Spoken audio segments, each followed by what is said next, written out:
think because T1 have really good neutral state where like you have the poke from the Varus, you know, you have the threat of like the Rise, you can also find some of that poke and the Gwen can get that on the flank, and immediately Jiu was like, oh lord. Yep. I'm suffering. And now Kerry is threatening. It looked like he was just looking for an angle. If Jiu stepped a bit too close to the turret, he was going to slam the needles in. But as you can see, Jiu just really wants to get this wave into an okay position. The exhaust goes down, and this is what I was saying. Jiu, no ghost. Will need to flash. It was a decent flash direction, but he's still going to be in range of those scissors, and it's a solo kill for Doran. I thought he was certainly dead, and Faker and Ona say, you know what, we'll take a free kill. Yeah, they're going to look for it as Gideon wants to come on over, but unfortunately the monkey is a little too late, so we'll slink back into the jungle. Was a little off. As Jiu, okay, let's see whether he can find this one as he does. Spell shield, a decent amount of damage here. Gumayusi's ultimate not doing too much as the flash over the wall is going to come on through as Carrier also going to get out of there. Thankfully had his flash back up and available again. But Nongshim, whereas Jiu can just keep pumping damage. Faker coming on over here as Gideon does smite, even though it was on 48 health. There's the exhaust down onto Calyx. Cyclone comes on through though as Doran. I know you're really strong, but you're not quite 1v3 strong just yet, as it's going to be another grub to be taken here. Nongshim will be able to lock that one down. Now Warrior Trickster and Spirit Rush going to be able to get these two over the wall, and instead it's actually Gideon having to flash. Warrior Trickster not quite up again, so we'll have to invest the Summoner spell. Oh, Jiu is in a lot of trouble. Okay, this is feeling less legendy as he does get a phenomenal spell shield. Just probably not going to be enough as the Ignite is ticking down. One last tick, not going to be enough. So and he just 5 HP. Like, if it is, that's kind of crazy because we needed a fair bit of hindsighting to come up with it as the justification. Back for just. Yeah. Looked like Nongshim. Oh, sometimes you cancel a back, and perhaps it's not a good move. Sneaky Monkey comes out of the brush, and they are all inside the circle. Gwen is not immune, and sometimes you just continue the channel, you know? Yeah. Greedy about one extra wave. We've all done it before. And Faker gonna apply some pressure here. Should be able to get this plate.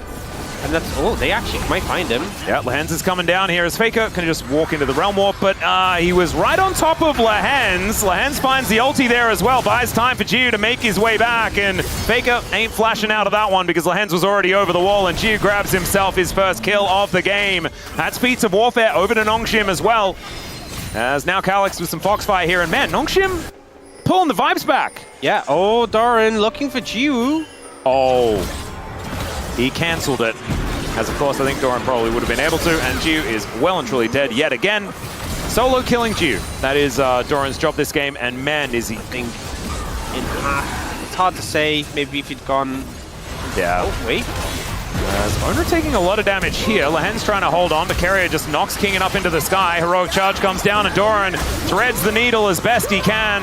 Was Kingen trying to get something off the back end, but he's not going to be able to do so. Now Lehens is in an awkward spot. Does get a max range dredge line. I don't know whether this will be getting him to safety, and it doesn't. In fact, so down goes the Nautilus as well. And T1, I mean, it was some steps forward there from Nongshim, but T1 just kind of did some big old leapfrogging and have found another advantage. Yep. Okay, Faker and Gideon fighting one another. Here's a Cyclone. As once more, Jiu going to be able to find a really nice spell shield. Faker having to get himself out of the way here. And the flash follow comes through from Gideon, who picks up a solo kill on the Rise, who is around the red buff. So quickly, feels like non-stop action from both sides. Just when you're about to praise one team, yes, the other team makes a move in return. And, you know, definitely some question marks here. I'm not sure how that initial play where Lehens and Kingen died, you know? Like, actually, he is doing incredibly well. Oh. Kingen having a little bit of a rough time here as the equalizer will go down just to clear out the wave, but my goodness, that's what it feels like to be hit by the kitchen sink, ladies and gentlemen. And that is, yeah, Owner grabbing credit for that kill. As Calyx taking a fair bit of damage here from Faker as well. His reward. Do you see Nongshim pick up a dragon on the other side though, but it's a good proactive play from T1. They will get a tower off the back of it as well, and I'm waiting for the moment where something else happens, because usually that's, we get the one play and then the other play on the other side, you know what I mean? This is their new Not even a Baron. This is how you do it. Well, Lehens is going to spot out what's going on here as Keeper's Verdict gets rid of the monkey, and now there is just nothing that Nongshim can really do. The Equalizer comes on through. That is going to be the smite. Locked down. Beautifully done here by T1 as there is the knock-up onto Doran. Flash out from Lehens, but the Needles are going to follow him. Now Calyx looking for his way forward. Does manage to get the charm onto Calyx here as the Realm Warp trying to get T1 out. Carrier dives forward, wants to just buy some space and he'll get it. Calyx though, throws out the charm, gets some flashes, but not too much more. Faker and Gumayusi having to use those. Like 15 or something, but this is like a huge advantage. That is only 4. That's just, it's not very, very good. As all right, bit of a dive here on this top side of the map as Faker could be in trouble, and by could be, I mean definitely is. Calyx tanking up this turret for way too long though, and Faker will just get back to clearing out this wave. So never you mind, they just didn't have the damage, didn't hit enough buttons, and the blue guy is going to be able to walk away. Yeah, he just picked up his Seraphs on his last back, so that extra shield came in really clutch there. Really big on the Rise as well, how much mana he has, so... To be able to get over and at least I think test this. Maybe their thought process is they all go bot, T1 get control of top side, and once they lose control of top, they're never getting it back. Well, that is going to be the Cyclone connecting onto Carrier, but the anchor does not land. Second Cyclone is going to be enough to put down the Poppy. As now Calyx going forward will get knocked up by the Flag and Drag, but Gumayusi's in no man's land. He's just dead. And Nongshim getting 2 quick kills. Doran now dashing around here looking for Kingen. Kingen trying to keep him interested so that Gio can come over and get even more. It's 5v3. Looks like they're resetting the Gwen, so I think they might just go for a steal. It's risky, but Onivia is alive. Yep, Faker seeing what he can do here. Hook is going to connect there as they're looking to distract Ona. The Cataclysm comes on through. Down he goes, and that is going to mean the Baron goes over to Nongshim as well. And I thought giving up that Drake wasn't going to work, but with the pick, oh my god, was it beautiful here from Nongshim. Yeah, we'll see who gets caught on the exit, though. Great charm will stop Faker, but I think Kingen might be... Look at that pesky ward spotting him out as he's going to try and go for the empowered recall. As Doran will take a bit of damage, but in the meantime, it's just Kingen dead. So that is 1 Baron removed for this guy. So feeling very, very comfortable at this stage. Of course, missing the dredge line wasn't exactly part of that the whole praise situation, but he is still very, very happy. Yeah, zoning. Oh, Faker has Realm Warp. Should be able to get out. Well, Lens knows exactly where he Realm Warps to by the looks of things, as he did manage to find it last time around, as now he's boosting on over. Does have the Cinders. Depth Charge going to be able to knock him up, and then he picks him up with the Anchor. Another Cyclone is going to deliver Faker another death here, as 0-3-0 is unfortunately going to be on that scorecard. And T1 fighting against a Baron, and now in a 4v5 scenario. Thankfully for them, the Rumble doesn't have it, and you know he's in the bottom lane, but still, this is going to be out of turret in mid lane. So often we see Faker targeting the side lane. Homework, and that's what we like to see. As Jiu is just being bait right now, as Calyx, he's going to take it. The Chains of Corruption come down. It's a very early Zhonya's as Faker does get hooked, but maybe it's an overextension this time for Lehens. Doran goes in. I don't know about that as a Keeper's Verdict will knock the monkey away, and down goes the Sivir. T1 find their prize, and down goes Nongshim. Gideon just had to watch from the sidelines as he had to vacate via a gigantic hammer. And that is 3,500 kills for Faker. He finds it now, Realm Warping the minions. Looks like they're going to try for the end on the back of that fight. T1, give them an inch, and they'll take a mile. It's only Gideon up to see if he can try and defend 1v5. Yep, Gumayusi going to be tanking that turret, keeps these minions alive, and T1 continuing to push. I mean, it's a little bit dicey. Lehens is up in 2 seconds, but him and Lehens, I don't even know whether they're going to be able to stop this. First Nexus turret does go down. The second one is going to evaporate. There is so much damage. Gideon goes down. Lehens cannot stop it. And there goes the game in the blink of an eye. T1 just say, nah. Don't scare us like that. Come on, man. Carrier instead going to do his signature pick here. Recently picked up a skin on this one, I'm pretty sure, although starting to lose count really matter. I'm worried about the player names that are in a lane by themselves. As okay, Kingen going to be running away from both. See, like we knew this was just going to happen, right? Doran's going to flash in. There's a solid kill. Like, what did we tell you? It was so obvious. It's, I mean, avoidable if you just flash the ult. Yeah, flash the ult. Yeah. The ult like you're like, Lehens is like, hey buddy, sorry I'm going to be a little bit late. I've been delayed. Carrier's been a little bit of a hassle. Just play safe. Okay. Just flash the ult. Yeah. Doesn't flash the ult. He definitely did not flash the ult. Or much of anything at all after that as well. Just flash the ult. Died one time to Doran this game. Yeah, to be fair. And fair. it was 2 in the last game. Yeah, I just, you know. Oh, Faker could be in a little bit of trouble here as Kingen looking to charge that ulti. Dissonance going to slow him down though as the shockwave comes in. Calyx might need to just, instead doesn't actually elect to use the ultimate, but Faker is now in trouble. The Colossal Smash comes down. Command Protect is going to be there, but another round of spells should be coming. He has Flash, but he doesn't actually use it. Faker able to escape is now Gideon getting scared, and he can understand why he does have to heartbreak out. And Nongshim, oh man, I can feel it. I feel like they're kind of giving up complete control over this top side. Well, Doran going in against Jiu and Lahens. Another public execution, another possibly dead Jiu here as he does get the Piercing Darkness, keeps himself alive. The Dawning Shadow as the last turret shot comes in, but there are even more bullets on this map, and the curtains have been called on Jiu's life once again. He almost got his revenge, but he just doesn't quite manage to nail it as Calyx not going to be dying just yet either as Gideon coming on over, gets the flash on in. Heroic entrance, Faker going to get knocked up and probably taken down here as he has no flash and no chance to get out. Gideon will get his first here of the game. The tragic thing is I think they're the ones who are like, oh, there's a pedal under the enemy tower. Well, I've got to take it before they get it. Do you remember when Rengar had his Bone Tooth necklace? Yeah. That was my favorite stacking. As Calyx, this is his least favorite moment. Never mind! He's going to turn it around. The Dawning Shadow comes in. Carrier trying to keep Faker alive as the magical journey is unable to be taken by the Metal Ballerina, and Faker just goes down. That turn! Feels a little bit crazy they're able to get this one considering Fake is dead. And I think Nongshim agree. Moving over now. Yep. The Catfish does not approve. And there is the flash in from Gideon.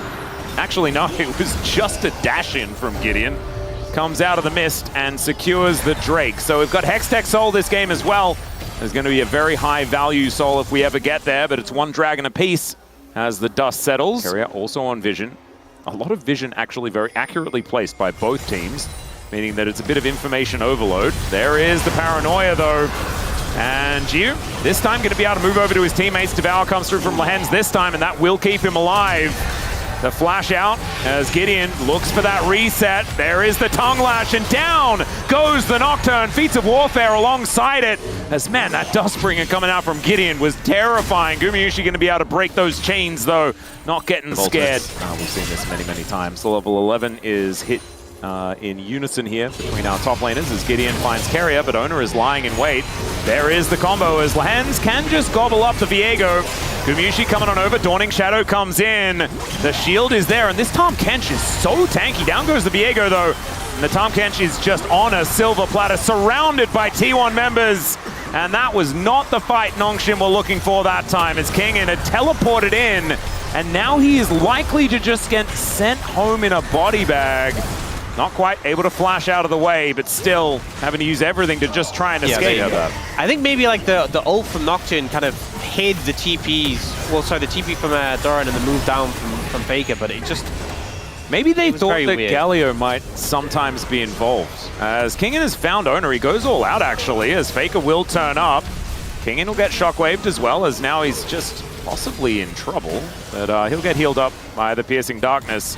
Carrier comes over. There is the Tempered Fate. Will connect onto Kingen as he eats a lot of the CC. Redemption going to be doing a fair bit of damage as well as Owner is sped up by the Dissonance. Man, didn't know that was part of the combo, as they are going to be able to get the stun. There is the public execution as well, and it's Doran that uses that as a way to taxi over to Jiu, who will get shielded up. That is everything that Nongshim had just to keep 3 members alive. Curtain's getting cold here, as you can see Gumayushi fishing for it. Lahens will get stopped on the back. And you can see that Jiu is out of range, so no need to worry about that one. Calyx continuing to be in a different lane. Oh, here's the test. Can he get down to the bot lane? All right. Will the drift... Oh, that was cool. Oh! That was gorgeous. There we go. Slick with it. Yep. Can actually provide a magical journey for Faker as well, so that Faker can experience exactly what Carrier just did on that journey. And then they're like trying to bail him out. It just feels like people in Nongshim are starting fights randomly, and then the whole team is trying to bail them out. Yep.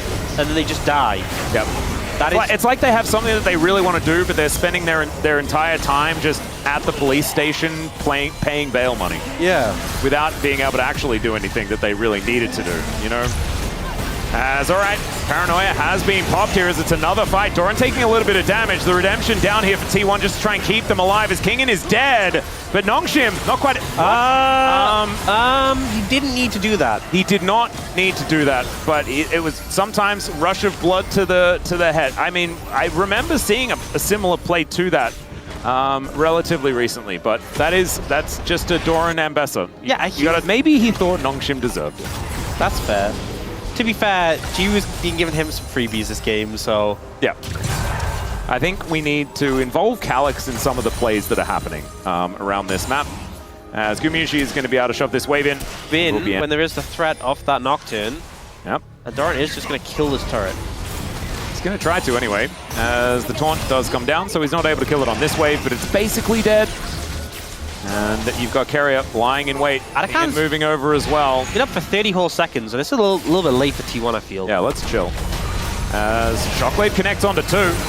Arakan down to 50%, teleport in.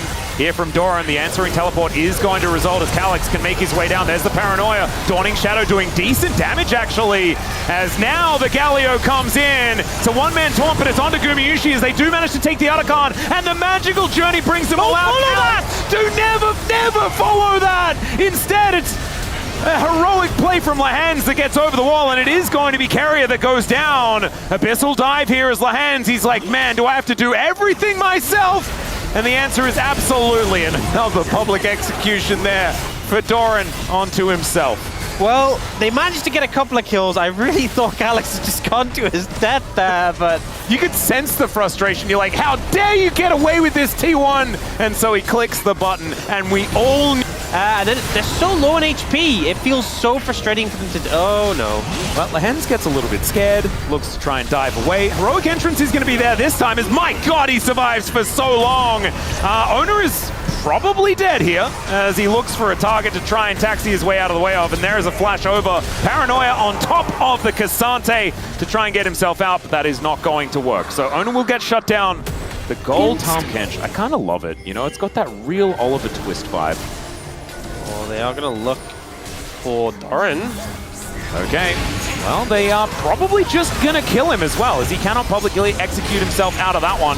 And Gideon going to be able to lock down the kill. Doran really has had a little bit of a vacation moment. He's down for 30 seconds. He should just be able to take it. T1 decide to let it go, you know. It's only second Dragon for Nongshim. They don't have the top lane available. They won't opt to do anything more on the back of this. Perplexing. I think just wasn't aware that there were so many members of Nongshim over there ready to knock him down, but... The area with a denied vision in a really large area around. Yeah, Lord Dom's completed here for Gumiushi as well. That's as second item. It's actually kind of crazy what he's built here. But oh my still, God. You can see does a lot of damage. Walk up to the gym. Yeah. Guma kind of built different on this champion. You will have to press Q a lot. Oh, Baker is just going to get ulted on here as Gideon comes over, flashes out of the shockwave. There's the Paranoia, and the stun comes in, but down goes Gideon, and Faker, he's just baited them all in. Let's see whether Gio can make this one happen, but he has to sidestep the Tempered Fate. Owner is still chasing. Faker is still alive. The Dawning Shadow's not enough as finally the Galio will be able to secure the kill, but Nongshim have well and truly overextended at this point in time. And how many times does Faker have to do this for people to learn that you should not try to chase this man? They fell for it. They fell for the bait. They try and collapse on a Faker. They think they have the numbers advantage. But the backup comes in force. And one after another, they fall apart. T1 going to get the Baron. Oh, Calyx. He just kind of walks at them. He's been doing this all game, and it's impressive, the bravery. You know what? That's solidarity. Yeah. He'll die with his team. He will. He did. He did do that. We've got T1 going down relatively low, but they will be able to secure this Baron. If Doran dies to it, that would be very funny. That would be very funny. But it doesn't act. And this is slowly but surely falling to the wayside here for Nongshim, who, even in this game, there have been moments, right? It has felt, you know, like that rally, you know, the tennis, where the back and forths have been happening, but I feel like The ball is well and truly out of court at this stage for Nongshim. As T1 pushing down with Baron, they are very, very good at using this buff. It's their favorite thing, as we know. And Guma just a few bullets. The last one in the chamber here, as we can see, as he does cleanse. That is a cooldown that they do need to be wary of, but the curtains are going to get called here. And down goes this inhibitor turret. There's the shockwave combo. They find it. The bullet's going to ring true as well. Deadly flourish. My God, Gumi, do not give this man the Jhin or the Varus, and they did both in this series. As Kingan's going to go down, and once again, you might blink and miss it. As T1 will just close out this game number 2. And my goodness, what a week for this team, taking down Gen G, going from strength to strength here with a swift 2-0 over Nongshim, feeling like they're back here in round 3. I feel like